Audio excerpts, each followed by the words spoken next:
Hello, welcome back to the reading of the poem of the Man God, written by Maria Valtorta, Volume 3, Chapter 404, Part 2. At Joppa, Jesus speaks to Judas of Kerioth and to some Gentiles. Judas, do not weep. Why weep? If you feel no remorse in your heart with regard to your mother or mine, why shed those tears? Come here. Rest your head on my shoulder and tell your friend your anxiety. Have you done wrong? Do you feel you are about to do wrong? Do not remain alone. Defeat Satan with the help of him who loves you. I am Jesus, Judas. I am the Jesus who cures diseases and expels demons. I am the Jesus who saves and who loves you so much that he worries at seeing you so enfeebled. I am the Jesus who teaches you, who teaches to forgive 70 times 7. But I personally forgive you not 70, but 700, 7,000 times. And there is no fault, Judas. There is no fault, Judas.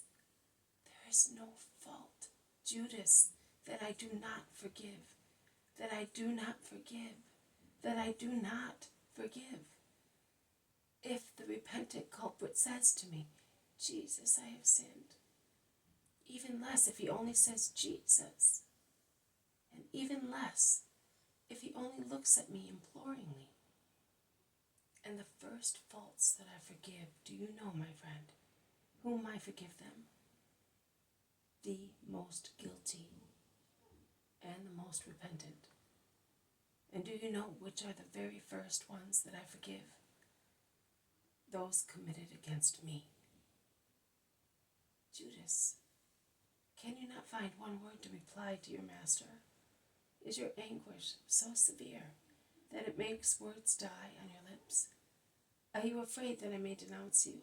Be not afraid. I have been longing for such a long time to speak to you thus, holding you on my heart, like twins in a cradle, born of the same mother, almost one flesh only. Two babies who have sucked in turn the same warmth, the same warm nipple, each savoring his brother's saliva together with his mother's sweet milk.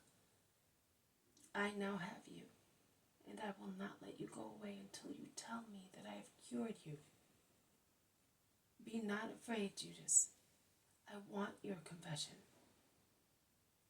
But your companions will think that this is a friendly conversation, because after it, our faces will beam so much with reciprocal peace and love.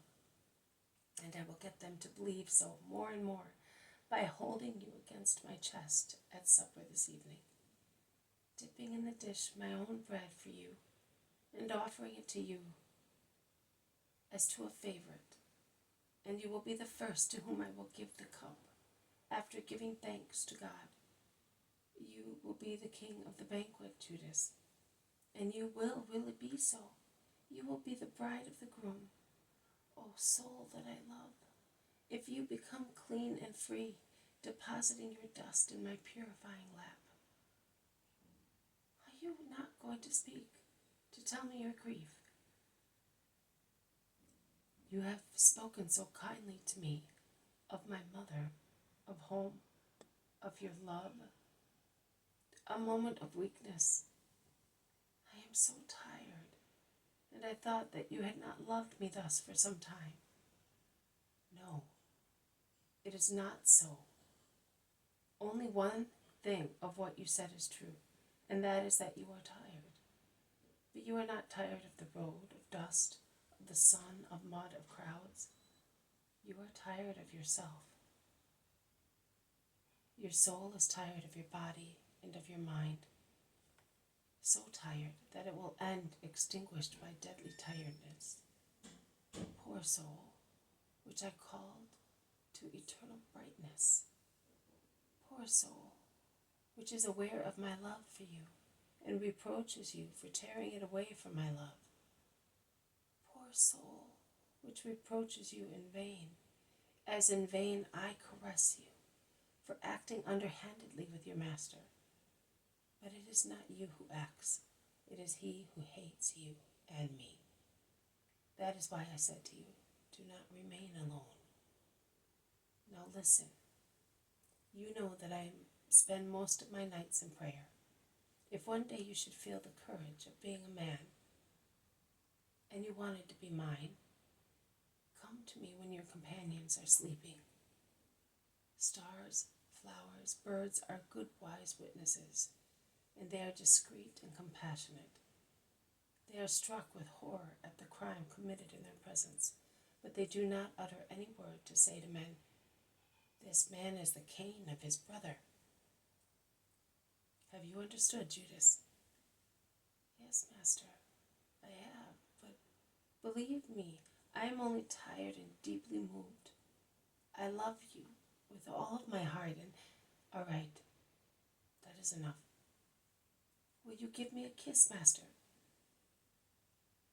Yes, Judas, I will give you a kiss now, and many in future.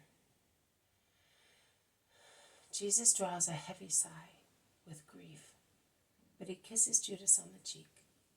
He then takes his head between the palms of his hands, and holding it tight in front of himself, only a few inches from his face, gazes at him, scrutinizes him, pierces him with his magnetic eyes.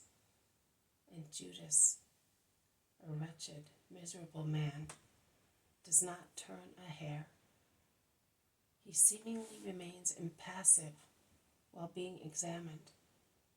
He only grows wan and closes his eyes for a moment.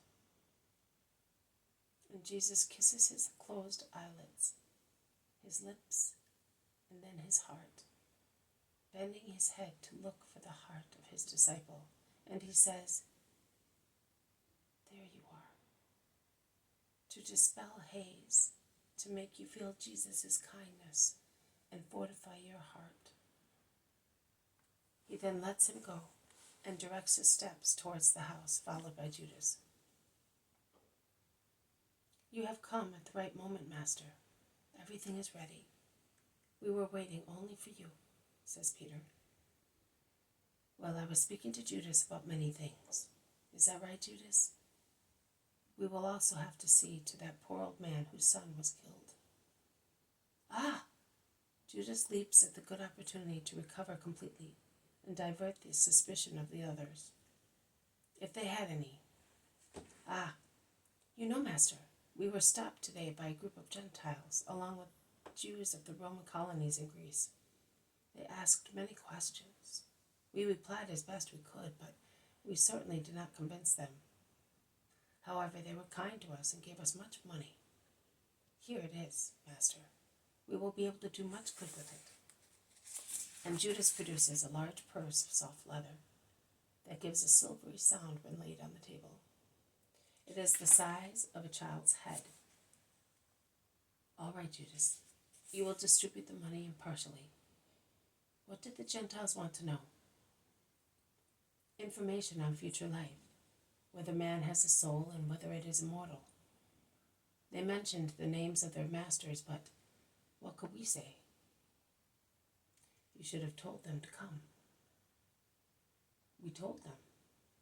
Perhaps they will come. They continued to eat. Judas is near Jesus, who gives him some bread dipped into the sauce in the dish containing some roast meat. This has been a reading from the poem of the Man of God, written by Maria Valtorta, Volume 3. Chapter 404, Part 2. At Joppa, Jesus speaks to Judas of Kerioth and to some Gentiles. Thank you for listening. I will see you tomorrow. May God bless you, and may peace be with you.